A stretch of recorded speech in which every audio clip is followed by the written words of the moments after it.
உங்கள் ஸ்க்ரீனில் double touch கொடுங்க, லைக் வந்துடும். கிடைக்கிற வாய்ப்பை பயன்படுத்தி கொள்ளணும். அதுதான் இன்றையோட கதையோட தீம், மோட்டிவேஷன். சின்ன கதை தான், எப்போவுமே சின்ன கதை தான் கொண்டு வருவேன். ஏன்னா நீங்கள் யாராவது சேட் பண்ணால் கூட ஆன்சர் பண்ணிக்கிட்டு அந்த கதையையும் கண்டினியூ பண்ணலாம். கிடைக்கிற வாய்ப்பு, சின்ன சின்ன வாய்ப்பு கூட மிஸ் பண்ணாமல் பயன்படுத்திக்கொள்ளணும். அதுதான் இன்றையோட கதை. அது நான் எனக்காகவும் எடுத்துக்கொள்கிறேன் இந்த கதையை. ஏண்டா அந்த கதை என்னண்டா, ஒரு ஊரில் ரெண்டு பேருமே நல்ல வேலைக்கு போயிட்டு சம்பாதிச்சுட்டு நல்லா க்ளோஸாக இருந்தாங்களாம். இவங்க வீக்கெண்ட்ஸில் ரெண்டு பேரும் எங்கேயாவது ஒரு இடத்துக்கு டூர் மாதிரி போயிட்டு அவங்க டைமை நல்லா ஸ்பெண்ட் பண்ணி என்ஜாய் பண்ணுவாங்களாம். அந்த மாதிரி தான் அன்னைக்கு ஒரு நாள் இவங்க ரெண்டு பேரும் வந்து ஆட்டிக்கலாம் அப்படின்னு சொல்லிட்டு போயிட்டு இருப்பாங்களாம். படகுல போயிட்டு இருப்பாங்களாம். ஒரு சின்ன ஒரு பாத்திரம் எடுத்துக்கிட்டு மீன் பிடிச்சி இன்னைக்கு அதை எடுத்துகிட்டு வந்து சமைச்சு சாப்பிடலாம் அப்படின்ட்டு போயிட்டே இருப்பாங்களாம். முதல் ஒருத்தருக்கு, ஒரு ஃப்ரெண்டுக்கு மட்டும் சின்ன சின்ன மீனாக கிடைக்குமா. ரெண்டாவது இருக்கிற நபருக்கு வந்து பெரிய பெரிய மீனாக கிடைக்குமா.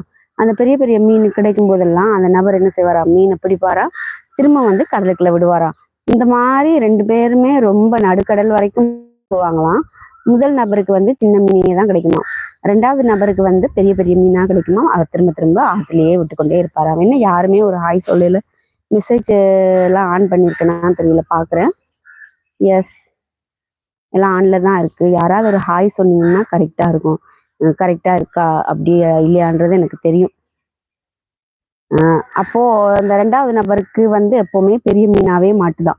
பிடிப்பாராம், பிடிச்சிட்டு தூக்கி திரும்பவும் ஆற்றுல போட்டுருவாராம்.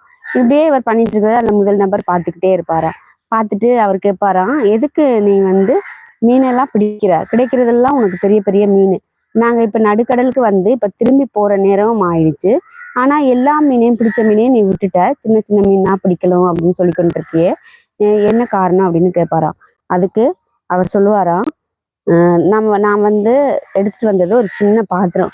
இந்த பாத்திரத்துக்குள்ள இந்த பெரிய மீனை போட்டு சமைக்க முடியாது. நாங்கள் கொண்டு வந்த பாத்திரம் பிடிச்ச மீனெல்லாம் சமைச்சு சாப்பிட்றதுக்கு தானே. இந்த பார்த்தீங்கன்னா மீனை விட சின்னதாக இருக்குது, மீன் ரொம்ப பெருசாக இருக்குது, எப்படி இது, அதனால அந்த மீனெல்லாம் நான் திருப்பி விட்டுடுறேன் அப்படின்னு சொல்லுவாராம்.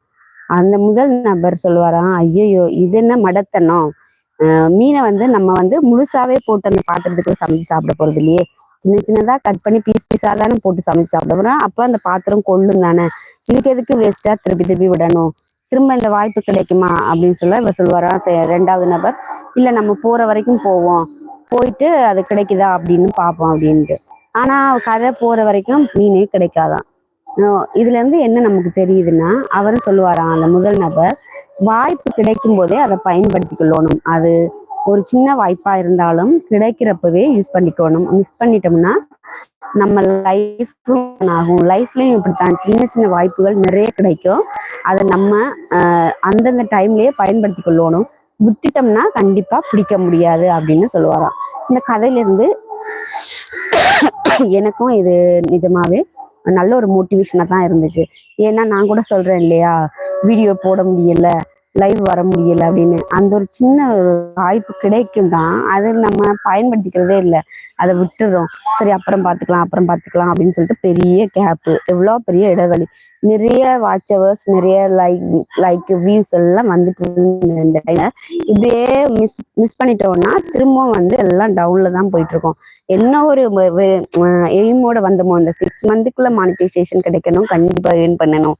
ஏன்னா 5 இயர்ஸ்க்கு முன்னாடி ஆரம்பிச்ச சேனல் எதுவுமே பண்ண முடியல, அப்படியே ஸ்டாப் ஆகி இப்போ திரும்ப புதுசா 2 மாசத்துக்கு முன்னாடி வீடியோஸ் போட ஆரம்பிச்சு நல்லா போயிட்டு இருக்கு. உங்க சப்போர்ட்னால, நீங்க பாக்குறதுனால நல்லா வியூஸ் கிடைக்குது, வாட்சவர்ஸ் கிடைக்குது. இதை பயன்படுத்திக்கிட்டு சின்ன சின்ன வாய்ப்பு கிடைக்கும் போதும் அங்கங்க ஏதாவது ஒரு வீடியோவாவது எடுக்கணும் அப்படின்னு சொல்லிட்டு இந்த கதையை கேட்டிருந்தேன். நான் உங்களுக்காக அந்த கதையை சர்ச் பண்ணுவேன் எப்போவுமே. லைவ் வரும்போது ஏதாவது ஒரு கதை சொல்லணுமே அப்படின்னு சொல்லிட்டு சர்ச் பண்ணும்போது தான், சும்மா பார்த்துட்டு இருக்கும்போதே ரோல் பண்ணிட்டு இருக்கும்போது ஏதாவது ஒரு கதை முன்னாடி கிடைக்கும்போது அதை எடுத்து பார்ப்பேன்.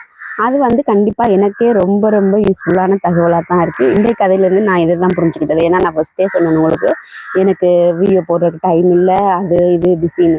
அப்படிலாம் இல்லை, ஏதாவது ஒரு வாய்ப்பு இருந்திருக்கும், கண்டிப்பா நான் தான் மிஸ் பண்ணியிருக்கேன். ஓடிட்டே இருக்கிறது, திடீர்னு இடையில ஸ்டாப்பு. இதுதான் என்னோட வேலை, எப்போவுமே ஓடிட்டே இருக்கேன், திடீர்னு ஸ்டாப்பு, திரும்பவும் இப்படியே தான் ஆகுது. ஸோ கண்டிப்பா கிடைக்கிற வாய்ப்பை பயன்படுத்திக்கிட்டு, சின்ன சின்ன வாய்ப்பாக இருந்தாலும் பயன்படுத்திக்கிட்டு நம்ம அதை பெரிய அளவில் உருவாக்கணும். அதுதான் இன்னைக்கோட கதை. கண்டிப்பா இந்த கதை உங்க எல்லாரும்